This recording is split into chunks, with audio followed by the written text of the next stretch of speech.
All right, music fans, welcome back. Harmless Dave here, talking real music in real time for a few real people out there just like you and just like me. So this video going out maybe on both my channels today. If you're not familiar with the political channel, it's called the Radical Independent. You can link from this main channel over there, unless I haven't updated the link, which I'm going to have to check because, again, I retooled and rebranded everything over there. And that's on me, but had a really great interview over there with Scott Ritter, who really smart guy, former UN weapons inspector and naval intelligence officer for the United States Marine Corps. So the guy's he's pretty smart. You know what I'm saying? And it's a good interview. Check it out. It went kind of viral, and I have a smaller amount of subs over there, but Scott has a big following, so people just follow Scott wherever he goes. I think that's related to the Roger Waters thing I'm going to talk about here right now, because Roger Waters went on CNN and completely eviscerated Michael Smerconish, just absolutely destroyed him. And I know there are a lot of people over here who don't like Roger Waters because he tends to be an equal opportunity offender. He tends to support things that I don't support, like giving special rights to people who have mental health problems. I'm going to term it like that, where we're moving away from sanity and we're calling things stuff that doesn't exist. I'll just say that. We're getting things twisted backwards, and instead of getting people the help they need, we are either medicating those people or we're trying to literally change who they are. And so I am not supportive of encouraging this by talking about human rights. Now, I believe everybody has human rights, but I don't think any one group has any special right over another group. I just think that is wrong.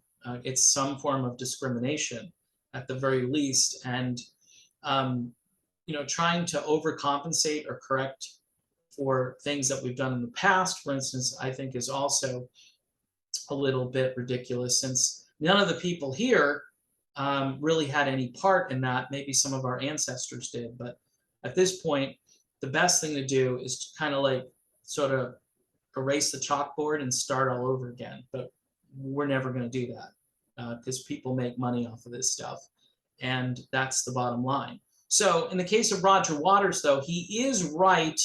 He is dead on 100% right about United States foreign policy. And in the interview, it got pretty out of control. There was very little about his tour and about the music and so forth. He does have this video presentation where he basically says at the beginning, if you're not political, then go the bleep to the bar, and you might not want to actually watch the concert. And the people who are there, look, I wouldn't go to a Roger Waters concert because I'm going to be offended about half the time. And I don't want to go to a concert where I'm going to be offended half the time. I will say this, though. Again, he's got every right to run this stuff. You may not like it. I may not like it, but he's got every right. This is free speech. I believe in free speech. Roger Waters is exercising his right to free speech. He makes his concerts overtly political. If you don't know that prior to going, you're probably living under a rock, because Roger has been this way for a very long time. He's 78 years old. I got to give him credit. He's got a ton of energy for a guy his age. As far as a performer, maybe he's lost a step or two, but he's still not bad.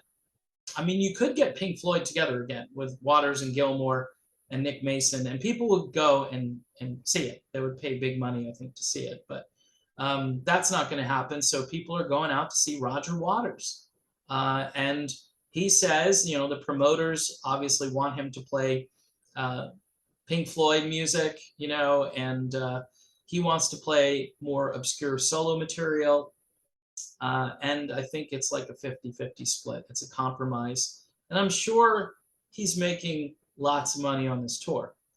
But It's interesting. He has this thing on the screen that says war criminal, just getting started. And the background is a picture of Brandon, our buddy Brandon, who I like to call the corpse in chief, right? So he's in this. And obviously, Waters was not a fan of the guy who was in office prior to Brandon, right? Really hated on him. And maybe for the same reasons, maybe for different reasons, I'm not sure. The point is, you got to at least acknowledge that Roger Waters is an equal opportunity offender. Much like the way George Carlin did comedy, he offended everybody, but he made some amazing points along the way. And when Roger Waters decided to do this interview with Michael Smerconish from CNN, which I didn't even know Michael Smerconish was on CNN. I know he had a very lame talk show for a long time, but he did this interview with Waters, and he says here that, well, any war, when did it start? Waters replied, pushing a line that Russian President Vladimir Putin has used to justify his invasion. Now, what is that line? Well, it's a line where it's encroachment, right? It's kind of like a football game. You know, NATO keeps getting closer. Please don't do this. NATO gets closer again. Then in 2014, I think it was, the United States ousted the current president of Ukraine and installed another one. And now we've got this guy who is an actor and did a lot of sort of nefarious stuff prior to becoming the next Winston Churchill, according to George W. Bush. See, this is how far out of whack these people are with reality.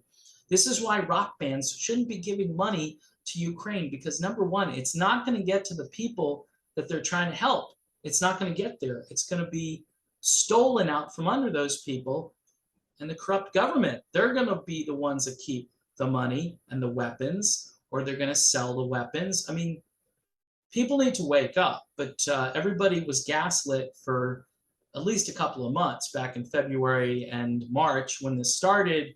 Everybody had their little, either lapel with a Ukraine flag, or their emoji on their Twitter or Facebook or whatever, like, I support Ukraine. And Roger Waters is saying, hey, just wait a minute, okay? So he and Smerconish talk a bit. They say, you could say it started in 2008. This war is basically about the action and reaction of NATO pushing right up to the Russian border. Now, right there, that makes Roger Waters smarter than about 95% of the population. Now, I don't agree, again, on a lot of this human rights for people that have mental health issues. I don't agree with that. I don't agree with him including that as time marches on, things get more radical, and he tends to embrace the radical nature of that, and he never questions it, right? I don't know how he feels about the 2 years of medical tyranny that went on, we'll put it that way. He kind of skipped over that, and they don't talk about that. I'd love to get his take on that. However, he is 100% correct about this. Again, he says this war is basically about the action and reaction of NATO pushing right up to the Russian border, which they promised they wouldn't do when Gorbachev negotiated the withdrawal of the USSR from the whole of Eastern Europe, he said. Waters shared a similar alternative view when Smerconish suggested that China was busy circling Taiwan with ongoing military drills in response to House Speaker Nancy Pelosi's visit to the self-governed island. And Waters says, they're not encircling Taiwan. Taiwan is part of China, Waters said emphatically. And that's been absolutely accepted by the whole of the international community since 1948. And if you don't know it, you're not reading enough, he says. Go and read about it. So Roger Waters basically gets pretty hyper here.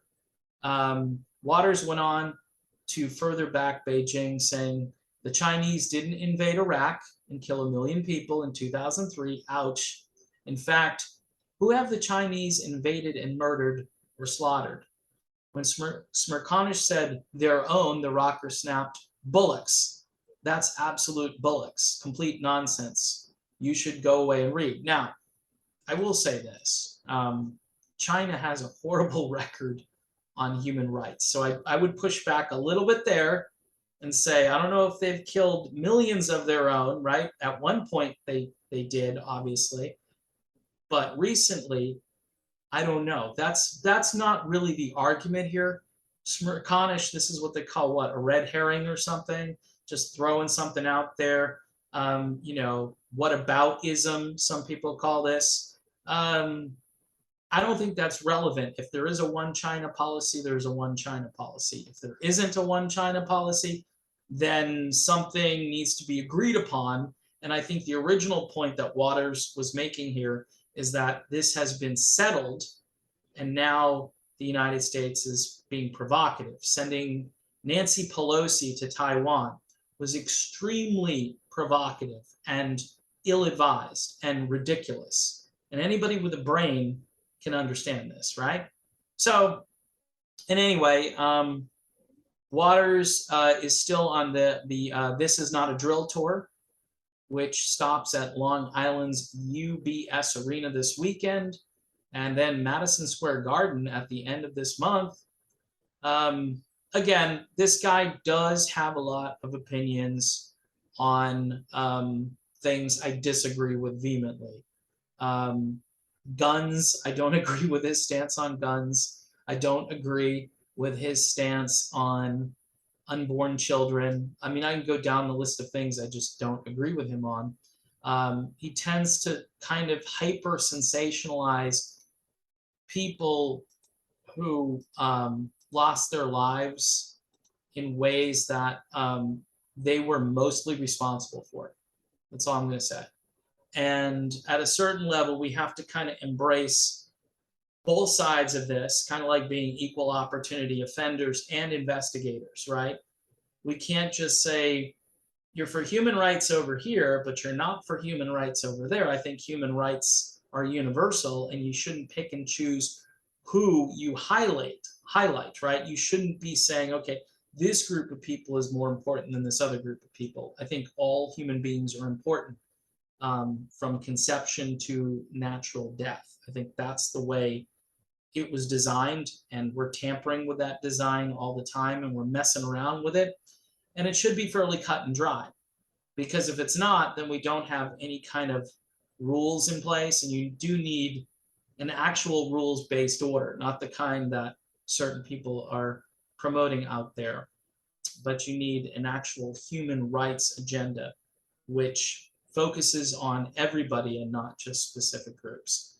So anyway, it's still interesting that Roger Waters has called the current president of the United States a war criminal and says he's just getting started.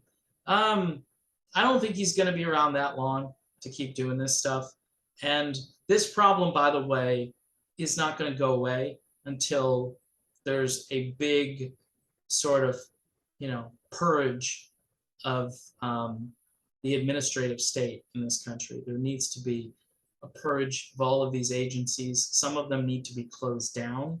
A lot of them should be closed down. And that power needs to go back to the individual, back to the states, back to the counties, back to the people who can make these decisions for themselves.